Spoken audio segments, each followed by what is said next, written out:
அடுத்து நாம் சின்ன குறிப்பிடத்தில் 29வது கேள்வியை பார்த்து கொண்டு இருக்கிறோம். இந்த 29வது கேள்வி என்ன என்றால், இவ்வுலகத்தில் இயேசு என்ன செய்து கொண்டு வந்தார்? அதில் 4 தலைப்புகளில் 3 தலைப்புகள் பார்த்து விட்டோம். 1வது தலைப்பு என்பது புண்ணியங்கள், 2வது தலைப்பு அற்புதங்கள், 3வது தலைப்பு திவ்ய வேதம். இப்போது இந்த 4வது தலைப்பு அப்போஸ்தலர்கள். அதை இப்போது பார்ப்போம். அப்போஸ்தலர்கள் என்றால் யார்? சீடர்கள் என்று சொன்னால் என்ன? ஏன் அப்போஸ்தலர்கள் என்று சொல்கிறோம்? மற்ற எல்லா மதங்களிலும் சீடர்கள் என்றுதானே சொல்கிறார்கள். அப்போஸ்தலர்கள் என்று வேறு எங்கேயாவது சொல்லப்பட்டிருக்கிறதா என்று பார்த்தால் வேறு எங்குமே இந்த வார்த்தை பயன்படுத்தப்படவில்லை. ஏன் பயன்படுத்தப்படவில்லை என்று நாம் சிந்திக்க வேண்டும். உலகத்தில் வேறு எந்த மதத்திலுமே அந்த மத தலைவர்கள் ஆண்டவர் இயேசு செய்தது போல் செய்யவில்லை. அவர்கள் நல்லொழுக்கங்களை போதித்தார்கள். அந்த நன்னடத்தையின் மூலம் கடவுளுக்கு பிடித்தவர்களாக இருக்கலாம் என்று கற்பித்தார்கள். எனவே அந்த மத தலைவர்கள் மரிக்கும் பொழுதோ ஜீவ சமாதி அடையும் பொழுதோ தன்னுடைய போதனைகள் தொடர்ந்து போதிக்கப்பட வேண்டும் என்ற விருப்பத்தால் அந்த போதனைகளை தொடர்ந்து செய்வதற்கென்று பல சீடர்களை உலகத்தில் விட்டு செல்வார்கள். அந்த சீடர்களே பிற்காலத்தில் அந்த தலைவர்களின் பெயரில் மதத்தை வழி நடத்துவார்கள். ஆனால் ஆண்டவர் இயேசுவோ இவ்வாறு செய்யவில்லை. இவ்வாறு செய்யவும் கூடாது. ஏனென்றால் ஆண்டவர் இயேசு ஒரு மதத்தை உருவாக்குவதற்காக இவ்வுலகிற்கு வரவில்லை. அதுபோல் நல்லொழுக்கத்தையும் நன்னடத்தையையும் சொல்லிக் கொடுக்க உலகத்திற்கு வரவில்லை. ஆனால் உலகம்தான் அவரை அவ்வாறு பார்த்தது. கிறிஸ்தவர்களில் கூட அநேகர் இயேசுவை இவ்வாறு தான் பார்க்கிறார்கள். இதனால் தான் நற்செய்தி அறிவிப்பு என்பது கிறிஸ்துவிற்காக ஆள்பலம் சேர்ப்பதற்காகத்தான் என்று நினைத்து ஏதேதோ ஆசை வார்த்தைகளை காட்டி மனம் மாறாதவர்களை கூட மரணம், தண்டனை என்றெல்லாம் பயமுறுத்தி தங்கள் சபை கூட்டங்களின் எண்ணிக்கையை அதிகரித்துக் கொண்டு ஆண்டவருக்காக ஆள் சேர்த்து விட்டோம் என்ற இருமாப்பில் ஆள் சேர்க்காத கத்தோலிக்க சபையை குறை கூறுகிறார்கள்.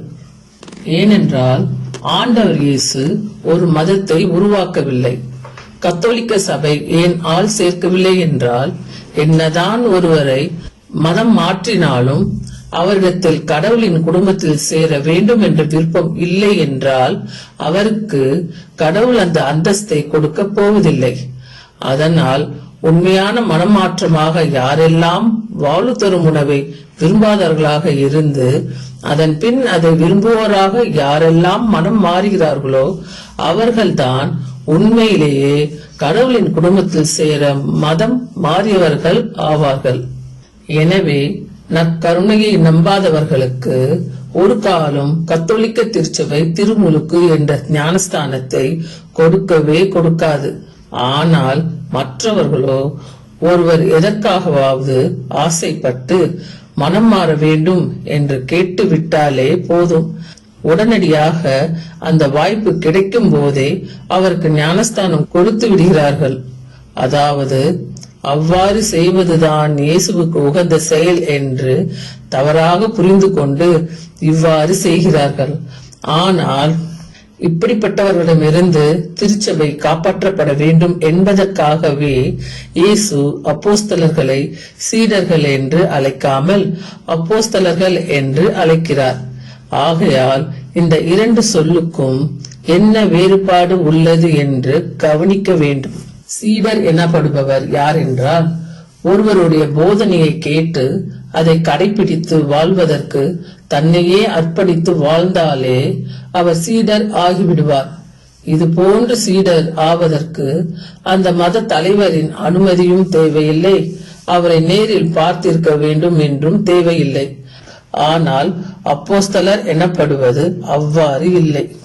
ஏன் அவ்வாறு இல்லை என்றால், இயேசு விண்ணகத்திலிருந்து மனிதனுக்காக கொண்டு வந்தது போதனை அல்ல, மாறாக அவர் கொண்டு வந்தது உறவு.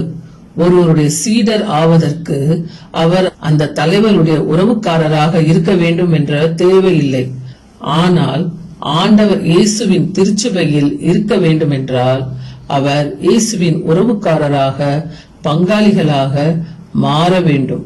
CCC 1 அவ்வாறு பங்காளிகளாக மாற விரும்பாதவர்கள் இயேசுவின் சீடராக திருச்சபையில் இருக்க முடியாது என்பதை தான் யோவான் 15வது அதிகாரம் 1-5 திராட்சை செடி ஓமையில் கூறுகிறார்.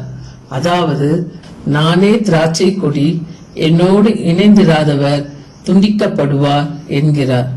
எனவே இந்த உறவு என்பது நாம எடுத்துக்கொள்ள முடியாது, இயேசுதான் பார்த்து நமக்கு கொடுக்க வேண்டும். அதாவது, உதாரணத்திற்கு சொல்ல போனால், ஒரு நாட்டின் அரசருடைய தத்து பிள்ளையாக நான் மாறிவிட்டேன், எனவே இந்த ராஜ்யம் எனக்கு உரியது என்று ஒருவர் சொன்னால் அந்த ராஜ்யம் அவருக்குரிய ராஜ்யம் ஆகுமா? அவருக்குரிய ராஜ்யம் ஆகாது அல்லவா? அந்த ஒருவரை அந்த நாட்டு அரசர் பார்த்து, இவன் என் தத்து பிள்ளை, எனவே நாளை முதல் இவனுக்கே என் ராஜ்யம் என்று சொன்னால் மட்டுமே அந்த நபர் ராஜ்யத்தை சுதந்திரிப்பார் அல்லவா? அதை போன்றதுதான் இறை அரசிலும் ஒரு சீடர் கடவுளின் ராஜ்யத்தை சுதந்திரிக்க இயலாது. ஆனால் ஒரு அப்போஸ்தலர் அதை சுதந்திரிக்க முடியும். இதைதான் அதிகாரம், அதாவது மெஜஸ்டீரியம் என்று திருச்சபை கூறுகிறது. இதைதான் மண்ணுலகில் எதை சேர்ப்பாயோ அதை நானும் சேர்ப்பேன், மண்ணுலகில் எதை விட்டு விடுவாயோ அதை நானும் விட்டு விடுகிறேன் என்கிறார் இயேசு. இது போன்று அதிகாரம் உள்ளவர்களிடம் திருமுழுக்கு பெற்று அவர்களோடு உறவு பெற்றவராக இணைந்து வாழும் பொழுது இயேசு அந்த அதிகாரம் பெற்றவரிடம் கொடுத்த உறவை திருமுழுக்கு கொடுப்பவர் திருமுழுக்கு பெற்றுக் கொள்பவருக்கு கொடுக்கின்றார். அவ்வாறு உறவு பெற்ற அனைவரும் உறவுக்காரர்களாக ஒன்று கூடி இணைந்து வாழ்வதுதான் திருச்சபை வாழ்வு. திருச்சபையை இது போன்ற உறவு வாழ்வாக பார்க்காமல் சீடத்துவ வாழ்வாக பார்ப்பவர்கள்தான் பிரிந்து போவதை குறித்து கவலைப்படாமல், அதாவது உறவு பெறாத நிலையை குறித்து கவலைப்படாமல் வேறு சபைகளை ஆரம்பிக்கவும் வெவ்வேறு சபைகளுக்கு மாறிக்கொள்வதும் செய்கிறார்கள். அதாவது, கடவுளின் உறவு எனக்கு தேவையில்லை, இயேசுவின் சீடனாக மட்டும் வாழ்ந்தால் போதும் என்று நாங்கள் கடவுளின் குடும்பத்தில் சேர விரும்பவில்லை என்பதை கத்தோலிக்க சபையை விட்டு வெளியேறுவதன் மூலம் பகிரங்கமாக வெளிப்படுத்துகிறார்கள் அவர்கள். இது போன்ற உறவுக்காரர்களை ஒன்று சேர்த்து உறவு நிலையில் வாழும் ஆன்மீகம் என்பது வேறெங்கும் இல்லாததால் அப்போஸ்தலர்கள் என்றதும் ஒரு சிறப்பான சீடர் என்றே அநேகர் பொருள் கொள்கின்றனர். அது அப்படி அல்ல. மாறாக அப்போஸ்தலர்கள் என்பது உறவு கொடுக்கும் அதிகாரம்.